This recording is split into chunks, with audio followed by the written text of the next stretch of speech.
அதேமாதிரி இப்படி ஒரு வீடியோ லைவ் வரக்கூடாது அப்படின்னு நான் நினச்சிட்டு இருந்தேன். இப்படி ஒரு லைவுக்கு நான் வந்துட்டேன்.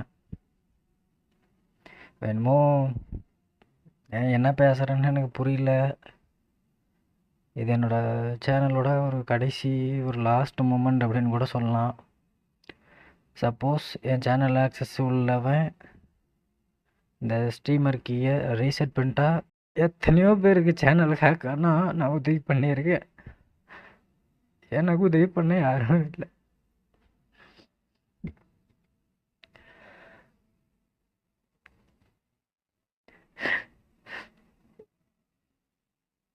இந்த மாதிரி ஒரு சூழல்லாம் வரும்னு நினச்சி கூட பார்த்து வரல.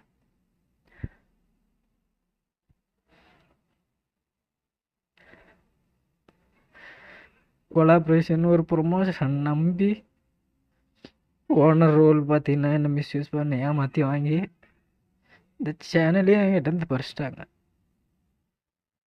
அவன் யார் என்ன எதுவுமே தெரியாது. அவன் என்கிட்ட கொடுத்த எல்லா டீட்டெயில்ஸுமே ஃபேக்கு.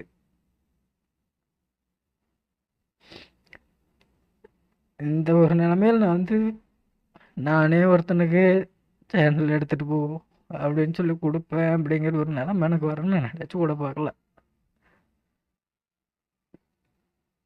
6 வருஷம் நண்பா குறி சேர்க்குற மாதிரி ஒவ்வொருத்தராக சேர்த்து இவ்வளோ பெரிய இடத்துக்கு என்ன பயனும்? அதை தக்க வச்சுக்கிற தகுதி எனக்கு இல்லை.